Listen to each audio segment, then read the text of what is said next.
एक बेवकूफ इंसान की पहचान उसकी बातों से होती है और एक समझदार इंसान की पहचान शांत रहने से होती है। आचार्य चाणक्य ने भी कहा है कि क्या, कब, कैसे और कितना बोलना है, यह जान लेने से आपको सफल होने से कोई नहीं रोक सकता।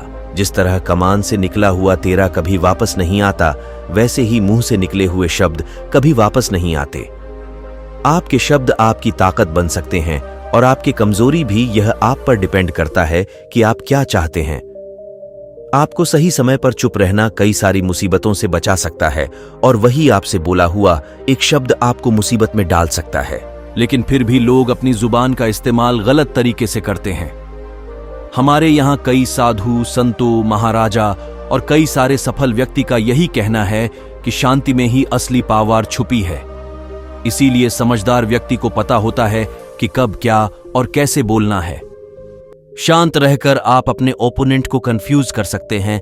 ऐसा इसलिए होता है कि जब कोई भी मैनेटल होते हैं तो उसने जो व्यक्ति शांत होता है, ज्यादातर लोग उसे ही देखते हैं और उसे ही सच मानते हैं। आप किसी भी जगह जाओ, बस याद रखो कि शांत रहकर ही लोगों को जीत सकते हैं। जब आप बात करने जाओ तब यह मेरी बात याद रखना, जब सारे लोग शांत हो जाएं, बाद में ही अपनी बात रखिए ताकि आपकी बात वह ध्यान से सुने। जब आप ऐसा करते हो तो आपकी बात को लोग ध्यान से सुनते हैं और आपकी बात पर विश्वास करते हैं। ग्रेटेस्ट वॉरियर सन त्सू ने शांत रहकर ही कई सारे युद्ध जीते हैं। उसका कहना था कि जब आप चुप रहते हो तब आप अपने दुश्मनों को कंफ्यूजन में डाल देते हैं, जहां बसव आपके बारे में सोचना शुरू कर देते हैं। आपका प्लान क्या है, आप आगे क्या करने वाले हैं, आपका अगला कदम क्या होगा, ये सब सोचने में वह अपना गोल का फोकस खो देता है और आप जीत जाते हो। बुद्धों का कहना था, बोलने से पहले अपने वर्ड को डीप क्वेश्चन से पास होने दो। 1. आप जो बोल रहे हैं उसमें कोई वैल्यू है। 2. क्या आपका बोलना जरूरी है। 3. क्या इन वर्ड्स से कोई डिफरेंट पैदा होगा। इन 3 सवालों का जवाब आपका किसी से बात करने से नहीं मिलेगा, बल्कि जब आप स्कूल शांत स्टेट में होंगे तब आपका फोकस इन सवालों पर जाएंगे और आप बेहतर वर्ड्स को चूज करना सीख जाएंगे। साइलेंस और फोकस ये दोनों एक साथ आते हैं। अगर आप हमेशा बोलते रहते हैं तो आप सोच नहीं सकते। जब आप सोचते हैं तब आप बोल नहीं सकते। सोचना और बोलना कभी भी एक साथ नहीं हो सकता।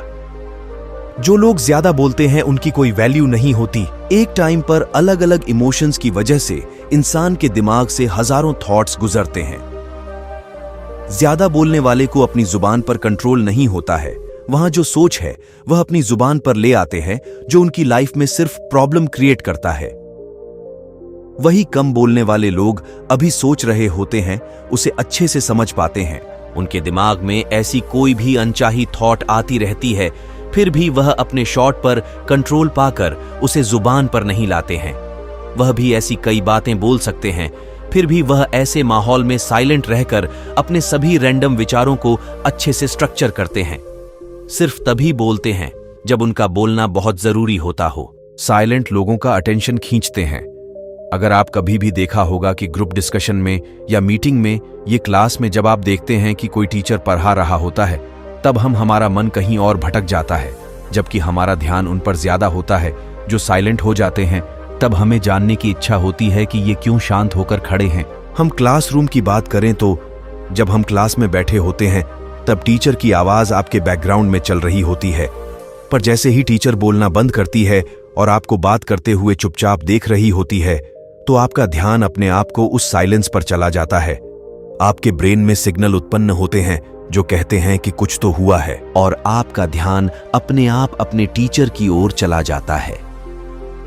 यह चीज भी अपनी डेली लाइफ में लागू होता है। जब भी हम किसी से बात कर रहे होते हैं तो हमें लगता है कि वह हमारी बात को ध्यान से नहीं सुनता, पर जब हम शांत हो जाते हैं तो हर कोई ऑटोमेटिक हमारी ओर देखने लगता है और वही लोग आपसे पूछते हैं कि क्या हुआ है, आजकल बात क्यों नहीं कर रहे हो।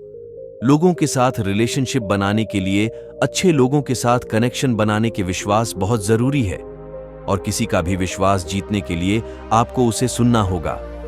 अपनी कहानी सुना के, बातें बताकर सिर्फ बोलने से सामने वाले को हटा सकते हैं, इंप्रेस नहीं कर सकते।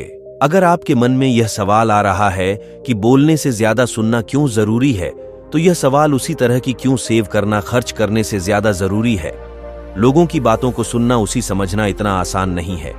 आप चुप होकर उन्हें सुनने का नाटक भी कर सकते हो। लोगों को अपनी बात पर विश्वास दिलाने के लिए उसकी बात को अच्छी तरह से सुनना होगा, उसे समझना होगा, फिर अपना प्रॉब्लम आंसर देते हैं तो हम अपनी बात को अच्छी तरह से समझा सकते हैं। एनवायरमेंटल और लोगों के बारे में ज्यादा से ज्यादा इंफॉर्मेशन जमा करने के आपको अपने ऑब्जर्विंग और लिसनिंग स्किल को शार्प करना बहुत जरूरी है। वहां सिर्फ साइलेंस की मदद से हो सकता है।